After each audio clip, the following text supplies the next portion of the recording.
Do you know those days when everything feels heavy, like a weight pressing down on your chest? You wake up, go through your routine, make your coffee, greet a few neighbors, reply to the messages that popped up overnight, pay your bills, and yet you carry a sense that something essential is missing. It isn't a deep sadness sparked by any single grave event, and the outside world seems perfectly fine. But inside there's a hollow, a strange quiet, a longing to slip away from it all just for a moment, to figure out what's really happening with you. If that's ever happened to you, or if it's happening right now, take a slow, deep breath and stay with me for a few minutes, because perhaps you are not truly sad as you think. Perhaps what I'll call your soul, the truest, deepest you, is simply trying to catch your attention, asking in its own way for some change. It's curious how often we dismiss these internal signals. We tend to label them stress or weariness, then switch into autopilot mode to pretend everything is fine. But what if I told you that this sense of void is actually an invitation? Yes, an invitation to look more deeply within, to peel back the surface layers of your everyday life. Your essence, that hidden inner part that carries your true passions, your quiet hopes, the memories that matter, does not speak in articulate sentences. It speaks through feelings, through vague inklings, through moments of discomfort that we often don't fully understand right away. And when that essence perceives that you've drifted too far away from who you really are, it begins to whisper. If you keep ignoring the whispers, it will raise its voice, showing up as lethargy, as apathy, as a sense of disconnection from life itself. But here's the relief. This is not something to fear. This internal clamor is simply your soul gently protesting, saying it wants to feel alive again. And so today, I want to stand by you as a mentor, walking with you along this quiet path of inner listening. I'm not offering magical formulas, but practical guidance rooted in compassion and simplicity, ways to help you begin tuning in to these subtle messages, because sometimes what we call a crisis is really our soul requesting room to bloom anew. Start by giving yourself moments of total silence each day, 5 or 10 minutes where you fully disconnect. Turn off your phone, step away from the noise, close your eyes, and focus gently on your breath. Inhale slowly, exhale softly. Thoughts will arise, they always do, but let them pass without judgment and return to your breath. With time, this sacred pause becomes a doorway.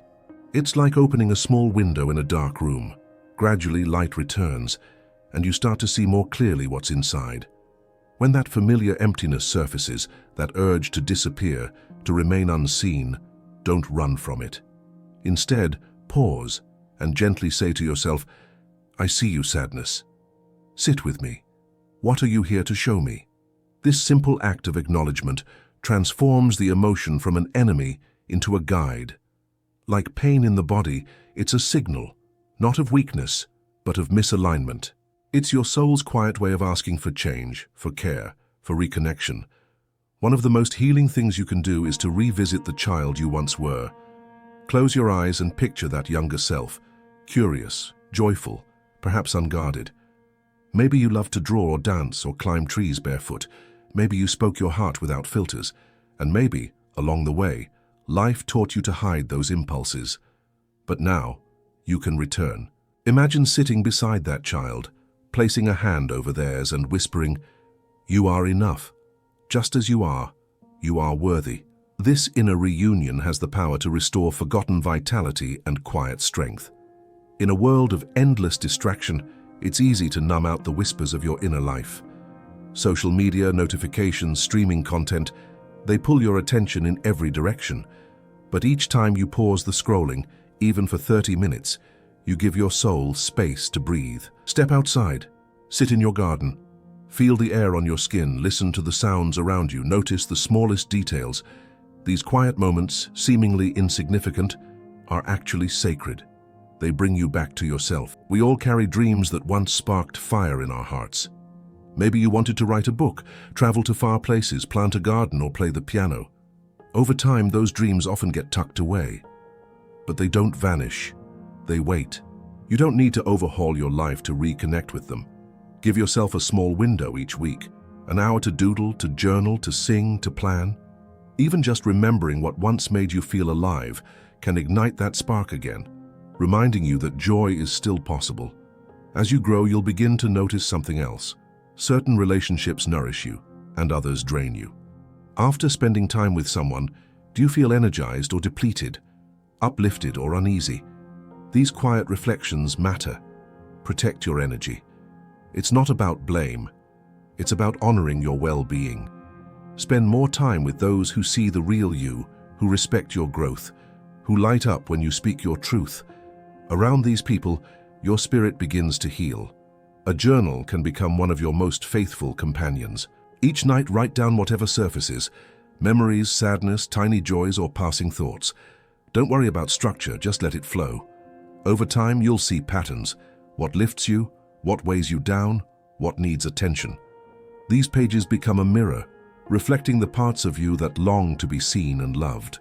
Gratitude, though often overlooked, is another quiet revolution.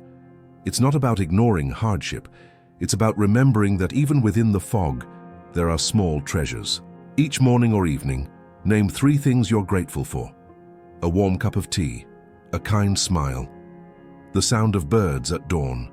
Over time, this practice reshapes your awareness. You begin to see that life, even in its quietest moments, offers gifts. And if the road feels too steep to walk alone, know that asking for help is a strength, not a weakness. You do not have to carry everything by yourself. Speak to a trusted friend, a counselor, someone who will hear you without judgment. Let them hold part of your story. In doing so, you create space for connection, for clarity, and for healing. Finally, begin to question the beliefs you've outgrown. Somewhere along the way, you may have learned that tears are shameful, or that your needs come last, or that being strong means being silent. But are those beliefs still true for the person you are becoming? It's okay to let them go, to loosen the old armor, to choose softness. Your soul doesn't want perfection. It wants truth, freedom, and light. And remember this: there is no deadline for returning to yourself. Even if years have passed, even if decades have gone by, it's never too late to begin again. Each time you welcome silence, each time you listen to the ache rather than silence it, each time you offer tenderness to your inner child, you step closer to a life that feels real. People in their 50s, 60s, 70s, and beyond often rediscover meaning and joy by reconnecting with the forgotten parts of themselves. You can too. So allow yourself this simple act. Switch off the world's noise for a few moments. Find a comfortable chair, close your eyes, take a deep breath, and ask your soul, what message do you have for me today? Let whatever arises, a memory, a feeling, a color, a quiet wish, emerge without forcing interpretation. Know that in welcoming these subtle whispers, you open the door to transformation. The life that truly matters doesn't begin out there. It begins right here, within your heart. Now, move forward with gentle courage. Each step you take, no matter how small, carries you toward a more vibrant existence. Remember, you need not become a different person, but rather reclaim the self you have always been beneath the responsibilities of life. And when you live with presence, in harmony with what stirs your deepest soul, the world around you will gleam with renewed color, relationships will deepen, and a sense of belonging to your own life will infuse each choice you make. May these words serve as a guiding light, leading you home to yourself, to the vast, tender space within where your truest self has patiently waited.